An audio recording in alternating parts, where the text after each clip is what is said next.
getting ready to do the review, and you can probably hear it. It's hailing out here. This is another good reason to wear a helmet if you are riding your electric bike.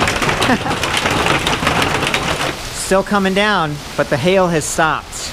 I'm really excited because today we were looking at a folding electric bike from Oyama. This is the CX E8D.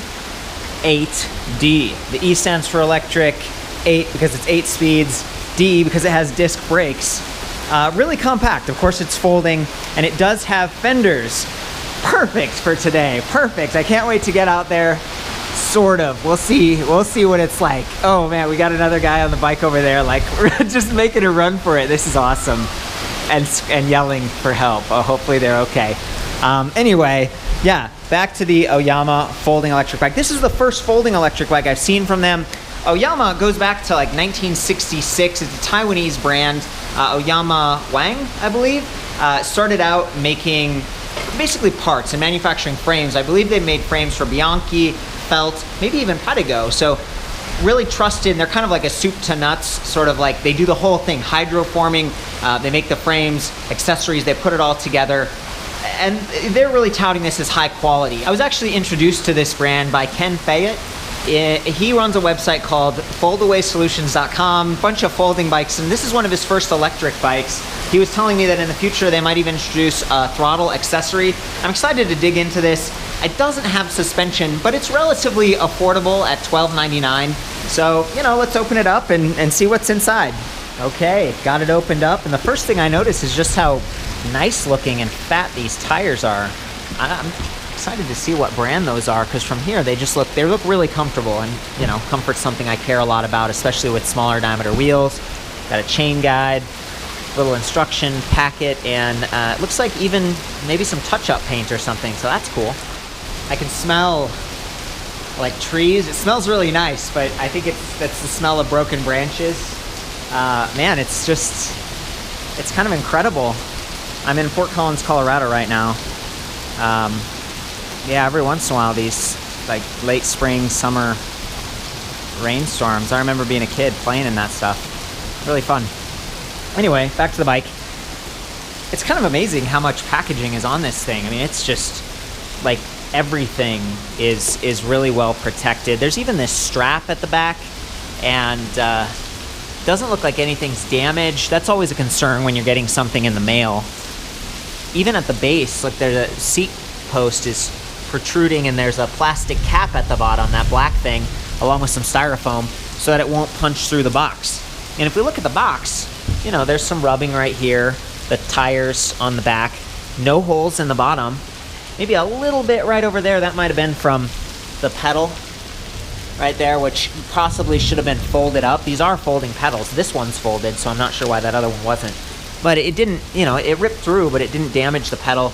And then we've got a little bit on that side as well, just from this other folding pedal. So overall, I feel like this arrived in great shape, didn't take too long, and it's not super heavy. I'm gonna weigh it in a little bit. We just had a pretty spectacular crack of thunder a second ago. Making progress on the bike, gonna air up the tires a little bit. Yeah, just getting closer in these things. They're Kendas. It looks like 20 by 2.3. I mean, plus size tires are 2.6, 2.8, 3.0. A lot of mountain biking tires are 2.25, so 2.3, you know, definitely fatter, gonna be a little bit more forgiving on bumpy terrain. Okay guys, the hailstorm stopped, and my friend Brandy came over to help out with this review, and you're more than just a friend, actually. The reason I thought this would be really cool, because she's never seen or ridden an electric bike, and I thought it'd be cool to get her perspective. Also wanted to introduce her. Hi. You guys may remember Monica. Sort of transitioned to friends after a little while. That was really cool. But then you and I met, and we've been hanging out and having fun in Fort Collins, and I like you very much. So I would say you're my girlfriend. And we're, yes. I figured I was going to get some questions when they were like, Court, who is this girl? You know, and no, it's all good. Like, everyone's friends, and I feel like we might be doing some of these fun things together in the future. So thank you for living through that awkward moment with me and introductions. Sounds good. Very fun. So now moving on to the bike. this is a really cool bike to talk to you about because it's a little bit smaller and easier to approach and stuff.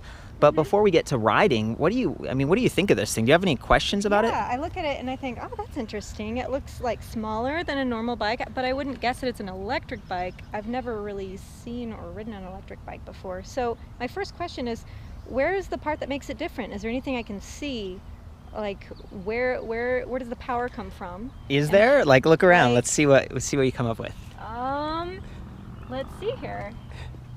Well, this part looks a little different than most bikes. These wheels are little. Reminds me of like a big scooter or something. Or like some cool European gadget or something like that. That I've never really seen before. Right here. Do you see this cable? I see this cable. That's where the magic happens. Okay, well, normally, bikes have like brake lines and stuff like that, so I wouldn't have guessed that's a place where there's power coming from. You know what I mean? This is really cool because to you, at first glance, it seemed like a bike, right? It just blends right in. And that's one of the neat things about where electric bikes are heading, and in particular this bike. So this bike's $1,299, so $1,299. How much does that seem really expensive to you, or? I think that if I saw that price, if I heard that price, I would look online and say, okay, that's a high price to me for a bike, but then learning, oh, it's an electric bike, and seeing it's a really cool, sleek design. It looks like it's high quality, so I would just go online and figure out, go to Electric Bike Review. Oh my gosh, perfect. What is he saying about this bike? I swear, I didn't pay her to say that. This is all natural. So I'm gonna jump in now and just talk about this bike, some of the details and stuff, and you can learn. Like, we haven't prepared this. This is just like off the cuff. No idea. Feel free to interrupt me and be like, Court, I have a question. So this bike is one of the more affordable folding electric bikes. It has excellent weight distribution because the battery fits right into that top tube, down tube combination. The standover height on this is like 25 inches. And, I think we'd probably, we're going to do some riding later, but I would call this a mid-step. It's a bit more approachable, in part because the whole frame is brought down closer to the ground because of these 20-inch wheels. So they're 20 by 2 point, what was that? I don't want to mistake. 2.3. There we go. So these are fatter tires. A lot of times when you have smaller wheels on bicycles, they sort of fall into the cracks and potholes. They don't span the cracks as much. And if you don't have fatter tires like this, it can be kind of uncomfortable. It's efficient, but it's not as comfortable. So this company has done a really good job making the bike both comfortable, but also compact and keeping that weight distribution even, lowering it. And that's really nice. That's something I appreciate. I was out here with a magnet before you came over, like checking everything on the bike, and this fork is steel. So steel tends to be very sturdy, and they don't necessarily have to use as much of it as aluminum, which tends to be stiffer, and it dampens the vibration a little bit that you might get from the road. Other things that make this particular electric bike unique are the mechanical disc brakes. They're not like the world's best. These are not hydraulic. Maybe you can squeeze one of these levers here and you were riding the other day in Vail, so how does this feel compared to some of those mountain bikes? I like it because I happen to have smaller hands, and so the bike that gave me, it had these huge handles. It felt really far to reach to try to grab it. This seems very comfortable to me. A little more comfortable? Yeah, not tiny, but comfortable. One thing you might not have noticed, probably about the mountain bike, I wasn't there, but they probably had hydraulic disc brakes. Do you remember that? No clue? These are mechanical, so they feel pretty good right now because the bike is brand new, and they're, I've kind of tuned them up a little bit. But the mechanical wire that goes through those can loosen over time. They might require some more adjustment. Thankfully, we've got disc brakes versus rim brakes, so if you are riding in wet or dirty conditions like this, it's not going to scrape the rims up, and those disc brakes work pretty well. They just stay cleaner, and that's an upgrade on this bike, definitely. It's something that sets it apart from the other affordable, more basic folding models. And just the whole thing. So Oyama, I was talking about the history. These guys have been around since like 1966, a Taiwanese company, and they're starting to import the bikes into the United States. And I think that's, it's definitely a price competitor. You would order this, it would be shipped to your house. So I had the box and I went through all of that earlier. But things that stood out to me were this metal like release lever for folding and unfolding the bike, another metal lever up here, and a really nice locking stem lever right there. So a lot of times you get these bikes and sometimes it's like plastic stuff. It doesn't feel as sturdy. The fenders on this are plastic, and that tends to be really durable. They kind of bounce around and they don't get bent or rusty the way steel or aluminum would. Aluminum being bent, steel being rusty. Yeah. But they do they're a little louder. Like, I don't know, is this sort of like standard on most electric bikes, or is that something that's just unique to this bike? Because I noticed that and I'm like, that's really nice, because when I ride my normal bike, I get mud flying up on my legs and in your eyes, and it's crazy, especially on a wet day. That's a great question. So I think they call these mud flaps, and it's just it's rubber. Because sometimes if you're pedaling and your foot's out here and you're turning, you might kick that. Or especially if it's being folded, it could get bumped. And that way the fender itself is a little bit stronger, but the mud flap is flexible. And we've got them front and rear. So yeah, it's neat that you noticed that. Have you ever used a rack like this before, Brandy? No, I haven't used one, but I've noticed them on bikes and often wish that I had one on my bike, because I can't stop at, the store real quick and grab anything, or stop at a friend's house without, I got to make sure I've got this heavy backpack on my back or whatever. And so this is really cool. I like that that's there. This rack in particular, it has some upgrades. So there's this little spring latch right there. So, you don't need bags or anything. You could just get the newspaper or the mail and clamp it down. Maybe mail will be flying all over the place on your way home. Like free gifts. And then it's a little bit higher than a lot of the other racks. And I think you can even adjust that. So you see there's height adjustment there. These would probably be a limiter, but it's a more adjustable rack, and I feel like it's a little bit higher to make room for that fender. Also, if you have panniers, they're the bags that hang off the side. On smaller bikes, I mean, if the pannier's too long, it will collide with the derailleur and stuff. So I feel like this is pretty good, and it has a blocker on the side so the pannier won't rub against the tire. Yeah, if you're turning. And then trunk bags are really nice. This bike doesn't have integrated lights, which is one of the things that I really appreciate about electric bikes. A lot of times you've got the battery and you're like, well, why not just have lights? Otherwise you have to put the rubber ones on. You have to clip them on your bike, and then you forget them, you leave them on, they run out of batteries. So it's kind of a missed opportunity. But back to the price point, a lot of times these electric bikes are in the $1,500, $2,000 range. So at $1,300, it's like, you can't get everything. 52 tooth chainring up here with a plastic guide, so the chain won't fall off as easily if you're on bumpy terrain. Have you ever had the chain fall off on a bike while you're riding? Oh yeah. You have? Okay, right. And it's not a lot of fun, especially if you're riding faster and further, which tends to be the case with electric bikes. We have an 8-speed cassette back here with the super low 34 tooth. That's meant for climbing. So if you're really struggling, it makes it a little bit easier. 8 speeds is great, and Shimano Altus is a couple steps up from the base level in Shimano's group set. Also, the spokes are a little bit thicker, 13 gauge. It's going to be stronger. And then that's the motor back there. It's a 250 watt Aikima motor. I hadn't really heard of them, but we're going to try it and see how it works. I haven't actually ridden this yet, so we're saving it. Yeah, I'm excited. I'm excited about this too. Fun. Do you want to guess how much this weighs? Oh, I don't know. So you said this is steel. What is this? Aluminum alloy. Okay, so pretty light. Mm-hmm. I'm going to guess it's about, 27 pounds. A little higher. 32. Higher. 40. A little higher. 43. Yes, 43.7 pounds or something like that. I'm not good at guessing weight. No, that's okay. It just looks so compact and small and convenient that I'm guessing lower than what it is. And we just took the 4.3 pound battery out. And so, that reduces the weight of the frame. And did you notice that front wheel, it's got quick release? What does that mean? So that's this lever right here. So we could quickly and easily just pull this down. Oh boy, don't want to tip the bike. And you could take the wheel off. Oh, that's cool. Yeah. Have you ever seen that done? Here, I think I have. I've seen one or two bikers on the side of the road or whatever doing stuff like that. Doing some maintenance? Mm-hmm. Yeah. Flat tire fix. Mm-hmm. Will you hold the camera for a minute? Sure. Yeah, here we go. Hey, there we go. You're a pro. So just point it wherever I go. Okay. And we'll have some fun with this. So I'm opening it up a little bit, taking it off. Check that out. So we've got the wheel off that quick, and that's another way to make the bike more compact.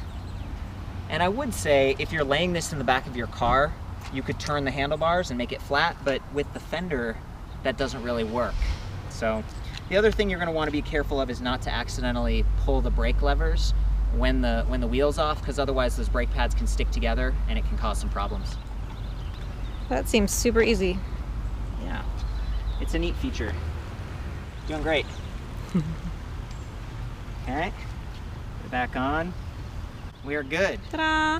Yeah, right? So the back wheel isn't quick release. This is a 10 millimeter, slightly thicker axle. And I think they just do that because that cable we were looking at earlier, the motor cable, it comes out of the axle. And this is a point of vulnerability on this bike.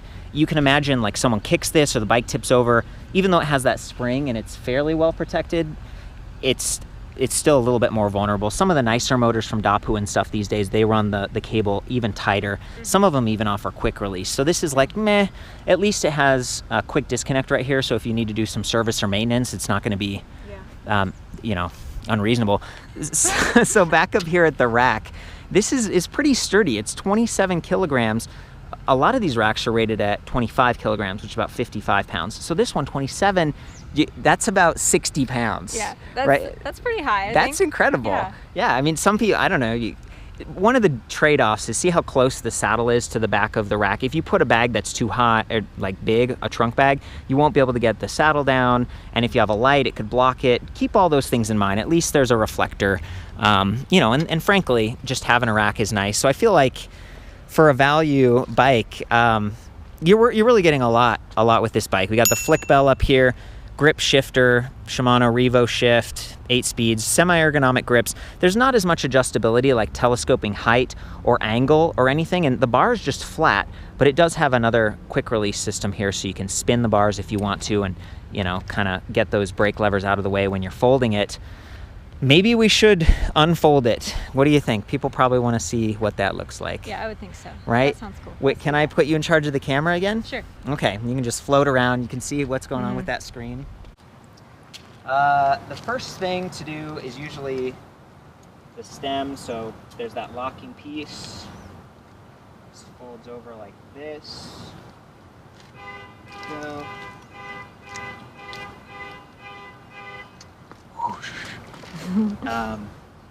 Another folding joint in the middle. Actually, I'm gonna put the seat way down so that it protects this chain ring. So remember we said it was plastic and it could get bent or chipped.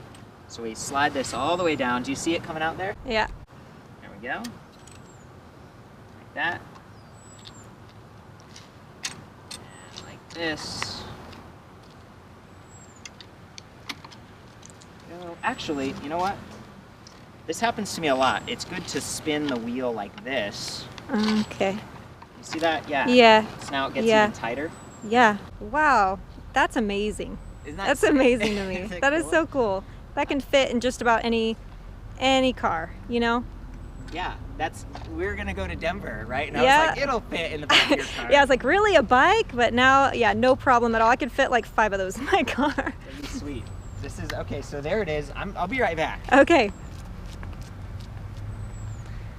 Look at that little thing. Here it comes. So the other cool thing that they give you is this strap. It just has Velcro, so you can strap the bike from coming undone. A lot of times, you imagine if this is in the back of your car and you're driving and the car's bouncing around. Oh, yeah. The bike can kind of come unfolded or bang against itself. Yeah, I would think that might be a problem. Yeah. So some folding electric bikes have magnets. Others have like rubber bungee things. That strap's kind of like, man, it's basic, but at least it has it. So check this out. This is the battery. We looked at it earlier with the charger. It has a 5-volt standard size USB charging port that you can access on the side of the bike. Cool. So if you're riding, maybe you had those lights we talked about, or you have a phone or something like that, and you can charge it on the go. Yeah. Which is a neat feature. You can charge the battery on or off the bike, which is great because taking it off can be kind of a hassle. Sometimes not everyone wants to unfold it and everything. It reduces the weight like we talked about, and it has an independent power switch. So there are 2 sets of like on-off systems on this bike, and I think that keeps the battery a little bit more stable, but it does create some inconvenience when you're like, I'm ready to go, and then you're like, oh, and you have to like 2 times. Right. Just have to remember that. Kind of the post here. See how it's open like that? Oh, wow. Okay. Yeah, it's hollow. Cool. Yeah. So we just slip this in like so. And it kind of has like a little bump click thing, like it secures itself for a second. Here are the keys. So we'll just go in here and lock it. And now it's really firm, like it's not gonna bounce around. And that's kind of it. Then we unfold the bike, it'll be ready to go. So I think those are the next steps. Brandy just said a bunch of awesome stuff about this bike. Do you want to read? Yeah, I said I really like the way that it looks. When I drove up to Court's house today, I didn't expect to see this. I expected to see like just a normal looking bike, but I love the design. I love how small it is. I like the colors. It looks really sleek, and it's really pretty to me. Yeah, I like that, right? But, yeah. And you're sporty, like you're someone who gets out there and you're in good shape. We were just riding bikes the other day, so you're familiar with other bike looks. And yes, yeah, I have a decent mountain bike, and I like that just fine, but I like the compactness and just the sort of sportiness, sleek look that this has. The gears are turning. We might have ourselves an electric cyclist. Perhaps I got to get on one first. Right? Yeah, right? So the other pieces, before we do that, I want to call out some things. There are a lot of wires running along this bike, and the wires at the front, the electrical ones at least, are press fit. It's not quite as nice as when they're screwed together and there's like a little rubber O-ring and stuff. They seem to work okay, but it's just, that's one of the areas it's not quite as nice. R-Tech brake levers here, they have motor inhibitors, which is really nice because the cadence sensor on this only has 6 magnets. A lot of higher end ones have like 12, and so that's just higher definition. This is going to take a little bit longer to start and stop. At least that's my guess. We'll see when we get on this. And you can see that the wires here, I really like the plastic shielding that they have under this tubing, and then the little rubber cover on the side. This is where we're gonna have to turn on the bike. We might as well do it now. On. And then the charging port and the USB. It looks nice, but those are some of the areas. Even this kickstand, aluminum alloy, seems to work really well, but it gets in the way of this crank arm. So if you, let's do this. I'm constantly talking about this. Let's say this is in your garage and you have to walk it out of the garage. See how those cranks are turning? Yeah. Uh-oh. Yeah, I know. Uh-oh. Oh no. The story of my biking life. Really? Does that happen to you a lot? It's annoying. It's a bit, and all the time. They have rear-mounted kickstands, but in this case, we've got disc brakes, we've got this cable. It's just too much. So, whatever. It's not the end of the world. I think that's it. Are you ready to approach this thing? Yeah, I'm excited. So Get on it. the seat post on this is extra thick, extra sturdy, thank goodness. We don't want to like bend it or have it flexing around. And this bike's probably capable of carrying people and cargo that weighs a little bit more. Mm-hmm. Those smaller diameter wheels tend to be very strong. They didn't give me a max weight rating, but a lot of times it's at least 250 pounds. Mm-hmm. I think we're plenty good here. A lot of times for comfort, I'm telling people, well, if you don't have a suspension fork or whatever and you're riding over bumpy terrain, get a seat post suspension. But for this one, you need a shim adapter. So again, all the specs back at the website. Do you want to stand next to the bike? And just, okay, sweet. So this saddle, it could easily come down. You could stand over this thing and have your feet down just fine at a stop. But what I usually do is raise the saddle so that you get full leg extension. Oh no, that's so annoying. Will you pedal that side forward real quick? Yeah, a little bit more. Perfect. So see, we've got several inches of clearance here. If we want to get maximum leg extension, we're going to raise this like a little bit more. You just need to make sure you have enough balance. The point I wanted to make is that the minimum saddle height on this is really low, so it could be very approachable for someone. I think that's kind of it. And these pedals, I really like them. They're VP. You squeeze right here, and then they fold up. They might get a little bit slippery if it's wet out. I prefer metal a lot of times, but this is light and cheap, and it's better than some of the other ones I've seen. We come up here and press the power button. See how it like lights up? Okay. Oh yeah. This is something I have not experienced before. Okay, so this needs to be turned on and this needs to be turned on. Yep, so there's the 2 steps. Great.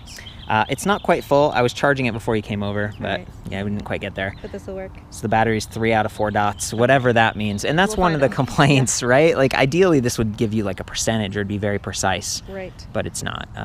You can kind of reach it while you're riding the bike there. Okay. There are 3 modes of pedal assist, low, medium, and high. Okay. And you just tap that mode button to cycle through them. All right. So if I'm in the middle of riding, can I turn this off completely and just ride the bike? Totally. And then turn it on in the middle of riding and start again? Yeah, Oh, cool. exactly. Right. And that's what you would want to do. Some of the other electric bikes have like 0 mode where you can like no assist, but the console's still on. And that's handy because you can actually see how fast you're going and get trip stats. This one, it's not really relevant because there's no That's not on there. There's just dots. So this would be pretty basic. This is very basic. Okay. Yeah, that's you're totally right. And this light button, like it does nothing. because there are no lights. So Oh, okay. So yeah. I guess you can hook it up to some kind of light if you put. Maybe some shops, but really it's just kind of like, nope. Okay, so They didn't it's design kind of a that. useless button. Maybe a future model. Yeah. You know, Oyama has a lot of bikes. This is like the first electric bike they're bringing to the U.S. Yeah. So it's, Well, yeah.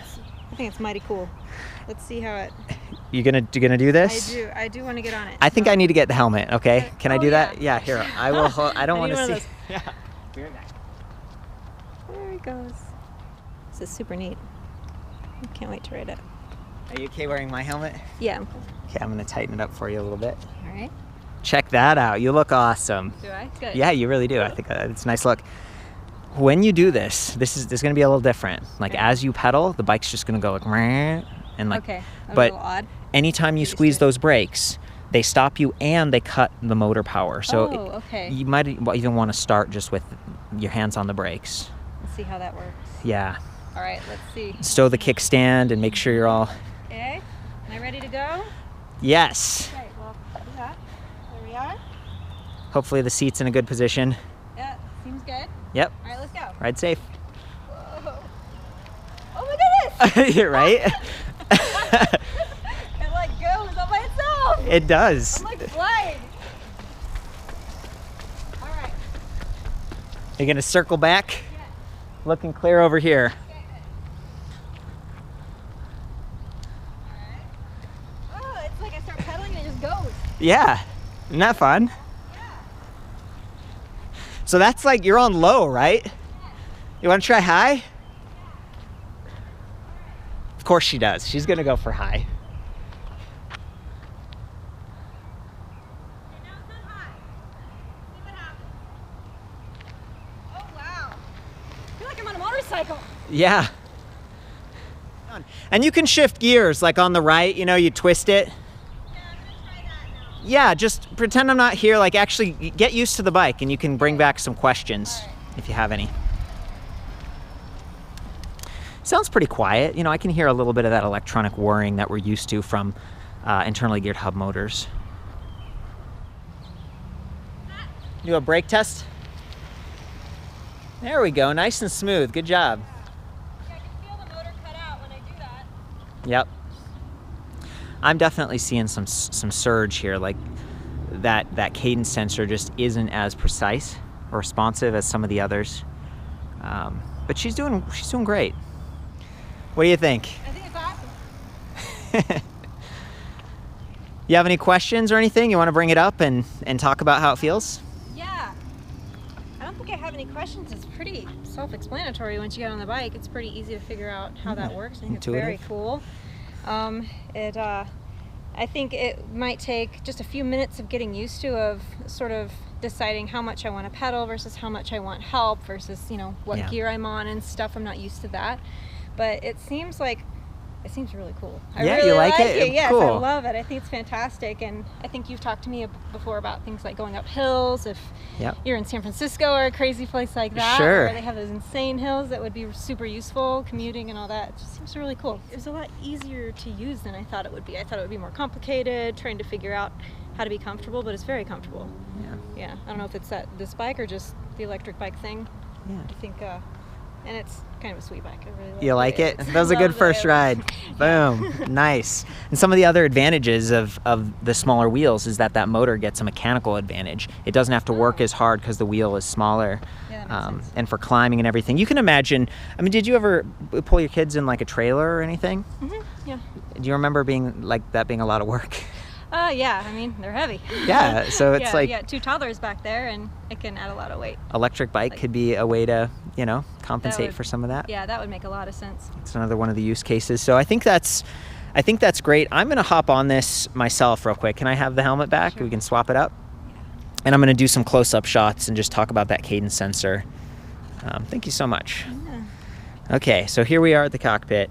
As Brandy was saying, it's really simple. You know, there's really only that mode button to push. I'm going to start it out in high because I want you to hear the motor and see how quickly or not quickly that motor responds.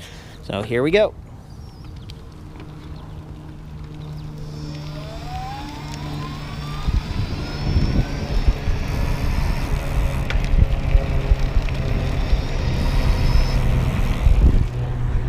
there's a lot of delay on that cadence sensor, and I'm in a higher gear, so I'm gonna shift down. The lower gear is gonna allow me to spin a little faster and get those magnets passing the sensor. But then pretty quickly I'm gonna wanna shift up because the max speed on this bike is 20 miles per hour. So here we go.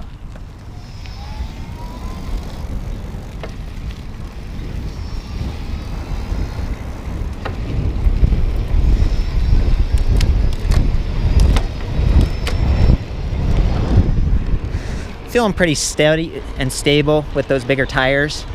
I'm going pretty fast right now.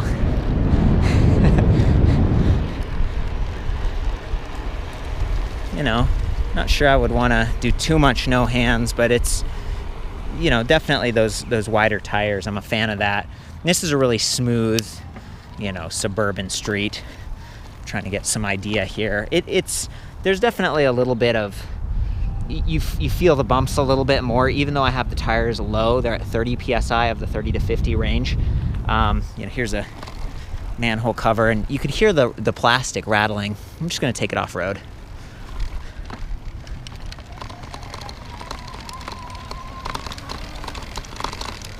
A little bit of rattling, not terrible. And the fenders are doing a pretty good job keeping me dry for now. That body position pretty upright, got good reach, decent leg extension. The seat post height is like 500 millimeters, and that's a lot. Most seat posts are like 300, 350, so you do get a lot of range on this. This would be a good bike for someone who's a little bit taller. You know, all in all, pretty decent product. I feel like the price is right. It's not like the world's best deal, but you're definitely getting higher quality parts. Like I can tell everything is labeled Oyama. Even the seat, this is a Velo saddle, but it says Oyama. I can tell that they put a lot of extra attention to detail into this, and I feel like it would last. You know, it's pretty fun. Yeah, I have a question. Yeah. So this is the only electric bike that I've ever ridden. Yeah. And it seems really cool. But I'm wondering, being such a small bike, and wondering how well would it do on like big hills or a longer commute versus a shorter one? What are the advantages and disadvantages of having this kind of bike versus another one? That's a really good question. Because this bike doesn't have any suspension, you're not going to have to worry as much about bob, and it's not as heavy. So a lot of folding electric bikes, even though they look small, they weigh as much as full-size electric bikes. So the fact that this one's like in the low 40s, that's actually really good. Yeah. It's a little bit lighter weight. You're not losing as much efficiency. The tires are a little bigger, and that's, you know, there's some more resistance there, but that's the comfort trade-off. So I think tires are going to be more efficient than suspension, and they estimate, I guess I've kind of estimated, this is probably like 20 to 40, maybe 45 miles per charge, and that's huge range, right? Like that's not very precise, but it's because riders are different weights. Sure. And the terrain, I mean, we're on a perfectly paved, beautiful road, no wind, no hills. If you take this up and down hills, of course it's gonna be less. Yeah, it's gonna take some of that. And unfortunately, you just really don't know, because those 4 dots, each one's 25% of your battery, and batteries tend to like drop off a little bit more towards the end. Yeah. It's kind of a voltmeter, so you might even be riding and climbing a hill and then see it drop, and then you're at the and then it goes up. Like once you're at the top of the hill, you're like confused about it. So it just might not be super accurate. It's just a good guide about approximately how much you've got left. And as far as climbing, because this uses a cadence sensor, it doesn't really require you to work super hard. When you're climbing, it doesn't measure how hard you're pushing. It just measures that the cranks are moving, which isn't as efficient, because you can get away with just like la la la la, you know, you're not really pushing. Torque sensors are a lot better at that, but throttles are going to be even worse. And apparently Oyama does have like a throttle option that you could upgrade to and mount somewhere up here. It's going to be a little cluttered, and then trying to reach that, I don't know what it looks like, so I didn't want to speak to it too much, but I think, you know, if you're using the cadence sensor here and you're shifting gears appropriately and pedaling along, it's going to be a fairly efficient bike. And 250 watt motor, it's like that's a sipper. A lot of other motors are like 500 watts or something. Okay, right. So like for someone living in a mid-sized city like Fort Collins or whatever with a 5-mile commute, like, oh, that's perfect. That's plenty. You don't need something super powerful to do that. Yeah. That's a great question. Does anything else come to mind? Not now, no. pretty awesome. It is pretty awesome. I think it's cool. It's been really thorough. Of course, if you guys have any questions, I try to answer comments, and there's more feedback, and there's a forum back at the site so you can chat with other people or compare folding bikes side by side, because there are a lot of them. Yeah. You know, but There's a lot that fold. But yeah, there are quite a few. Oh, okay. There's like a whole. She's never been to the site. Oh my gosh, I'm so embarrassed. Later tonight, I've got something special planned. We'll show you the website, a whole world of folding electric bikes. Awesome. So I guess that's it, guys. That's the Oyama CX E8D. For the full write-up and everything, I'll see you back at this site. Otherwise, have fun, ride safe, and stay dry.